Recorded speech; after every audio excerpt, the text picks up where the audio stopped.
Hello friends, ഒത്തിരി ഒത്തിരി സ്വപ്നങ്ങൾ സീരിയലിൻ്റെ ഇന്നത്തെ എപ്പിസോഡ് റിവ്യൂയിലേക്ക് എല്ലാ കൂട്ടുകാർക്കും സ്വാഗതം. അങ്ങനെ ചാർമിളയെ വിക്രമൻ വിളിക്കുന്നുണ്ട് കേട്ടോ. അതിനുശേഷം തന്നെ നീ എവിടെയാണ് ചോദിക്കുമ്പോൾ ഞാൻ അമ്പലത്തിലാണ് ഏട്ടാ. കാരണം ഏട്ടന് വേണ്ടിയിട്ടുള്ള ആ വഴിപാടുകൾ ചെയ്യാൻ വേണ്ടിയിട്ടാണ് ഞാൻ ഇങ്ങോട്ട് വന്നത്. പിന്നെ വർഷയുണ്ട് കൂടെ. എന്തിനാണ് അവളുടെ കൂട്ടത്തിൽ നീ നിൽക്കുന്നത്? കാരണം നമ്മുടെ രാഹുലിൻ്റെ ആ ചീത്തപ്പേരൊക്കെ മാറ്റിയെടുക്കണം.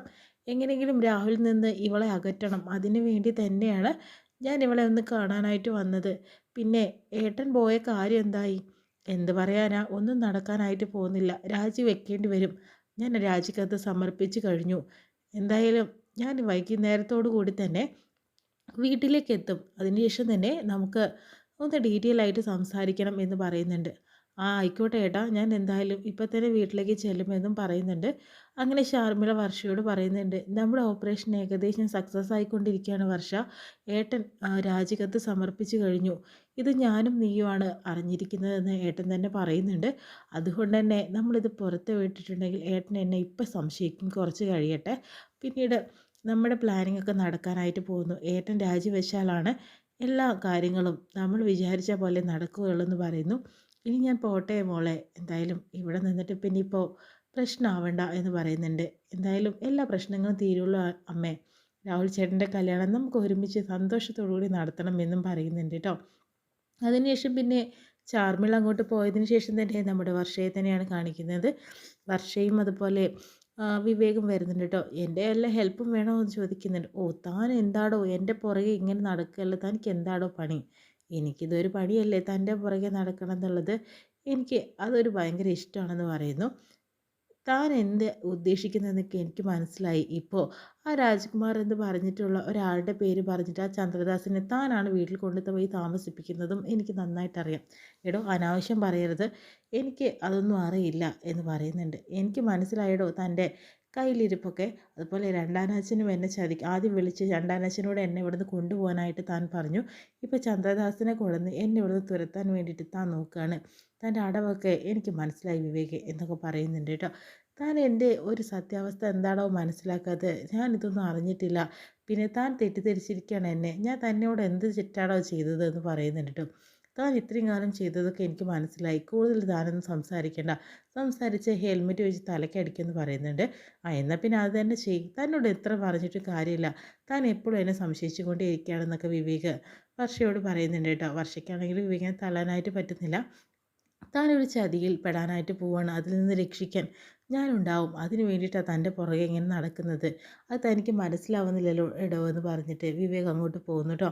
ആ സമയത്ത് തന്നെ പിന്നീട് കാണിക്കുന്നത് അബിയും മഞ്ജുവിനെയാണ്. എന്താ അബി നീ ഇങ്ങനെ ടെൻഷനായി നിൽക്കുന്നതെന്ന് അഞ്ജു ചോദിക്കുമ്പോൾ നമ്മുടെ വർഷയ്ക്ക് മാരകമായിട്ടുള്ള എന്തോ ഒരു അസുഖം ഉണ്ടെന്ന് തോന്നുന്നു.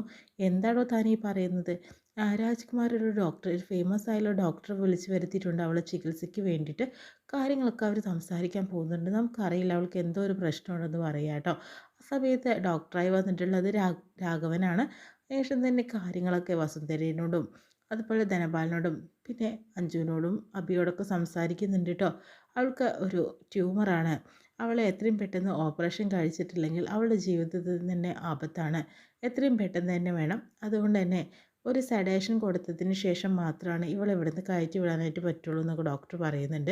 ഡോക്ടർ എന്ന് പറഞ്ഞിട്ടുണ്ടെങ്കിൽ ആ രാഘവൻ പറയുന്നുണ്ട് കേട്ടോ.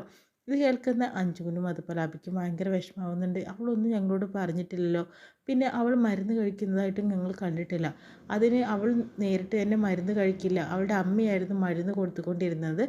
വൈറ്റമിൻ ഗുളികകളാണെന്ന് പറഞ്ഞിട്ട് ഞാൻ അങ്ങനെയാണ് പറഞ്ഞിട്ട് അവളുടെ അമ്മയിൽ നിന്ന് ഗുളികൾ അവളെ കഴിപ്പിക്കാറുള്ളത് എന്നൊക്കെ പറയുന്നുണ്ട് കേട്ടോ. അവൾക്ക് ഇത്രയും മാരകമായ അസുഖമുള്ളത് ഞങ്ങൾക്ക് അറിയില്ലായിരുന്നല്ലോ എന്ന് പറഞ്ഞിട്ട് അബി നല്ല വിഷമത്തിലാണ്. എന്ത് ചെയ്യാനാണ്? പക്ഷെ അവളുടെ ജീവൻ രക്ഷിക്കാൻ എത്രയും പെട്ടെന്ന് തന്നെ അവളെ ഓപ്പറേഷൻ ചെയ്യണം. അതിനുവേണ്ടി അവൾ സമ്മതിക്കില്ല. അതിന് വേണ്ടിയിട്ട് തന്നെ അവളെ എങ്ങനെയെങ്കിലും ബാംഗ്ലൂരിൽ എത്തിക്കണം. എന്തായാലും പോംവഴി എന്നുള്ളത് ഞങ്ങൾ ആലോചിച്ചപ്പോൾ അവൾക്കൊരു സെഡേഷൻ കൊടുത്തതിന് ശേഷം ഇന്ന് രാത്രി തന്നെ അവളെ ബാംഗ്ലൂരിലേക്ക് കൊണ്ടുവരണം. എന്നിട്ടൊരു സൈക്കോളജിസ്റ്റിൻ്റെ സഹായത്തോടു കൂടി തന്നെ വിവരങ്ങൾ അവർ അറിയിക്കുകയും അവിടെ വെച്ചിട്ട് തന്നെ ഓപ്പറേഷൻ വില്ലിങ് ആകുകയും ചെയ്യണമെന്നും പറയുന്നുണ്ട് കേട്ടോ. അപ്പോഴത്തേനും അഞ്ചു പറയുന്നുണ്ട്, എന്നാൽ പിന്നെ അങ്ങനെ തന്നെ ആയിരിക്കും നല്ലത്, അവൾക്ക് എങ്ങനെയെങ്കിലും അസുഖം മാറിയാൽ മതി ഞങ്ങൾക്കെന്ന് പറയുന്നു. എന്നാൽ ഞാൻ മരുന്നൊക്കെ നിങ്ങളെ ഏൽപ്പിക്കാമെന്ന് പറയുന്നുണ്ട് കേട്ടോ ഫ്രോഡ്. അതിനുശേഷം തന്നെ മരുന്ന് ഇഞ്ചക്ഷൻ വെക്കാൻ അറിയോ? അഞ്ചു പറയുന്നുണ്ട്, എനിക്കറിയാം, എനിക്ക് അതിനുള്ള ക്ലാസ് കിട്ടിയിട്ടുണ്ടെന്ന് പറയുന്നു.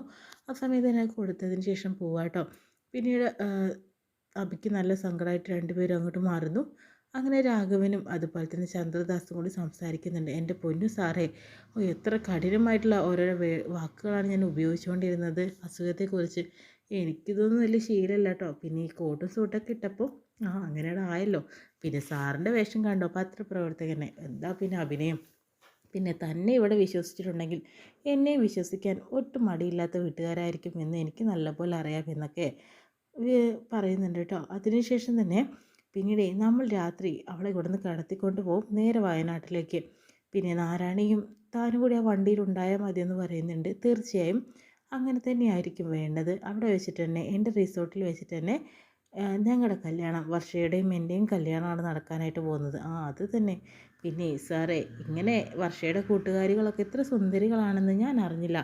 ഉണ്ടായിരുന്നെങ്കിൽ ഞാൻ ഇവരാരെങ്കിലും മയക്കി കിടത്തിയിട്ട് ഞാൻ കൊണ്ടുപോയേനെന്ന് പറയുന്നു.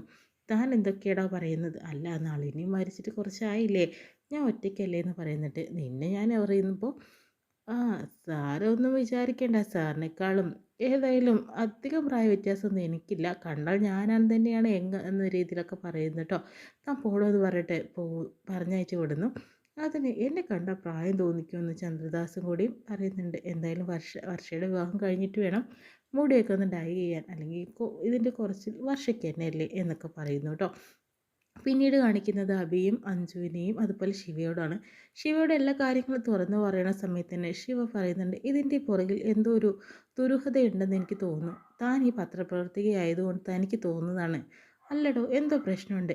അസുഖവിവരം ഉണ്ടെങ്കിൽ വർഷയോടല്ലേ നേരിട്ട് പറയേണ്ടത്, അല്ലാതെ ഇവിടെ സഡേഷൻ കൊടുത്തിട്ട് അവളെ മാക്കി കിടത്തിയിട്ടൊക്കെ പറഞ്ഞയക്കാൻ പറ്റുമോ? നമ്മുടെ ഫ്രണ്ടല്ലേ അവളെ, അതിനവൾ ഒറ്റയ്ക്ക് വിടുന്നില്ല, നമുക്ക് കൂടി അങ്ങോട്ട് പോകാമെന്നാണ് അബി പ്ലാൻ ചെയ്തിരിക്കുന്നത് എന്നൊക്കെ പറയുന്നുണ്ട്. അതൊക്കെ ശരി, പക്ഷേ ഇത് അവളോട് തന്നെ നേരിട്ട് സംസാരിക്കണം.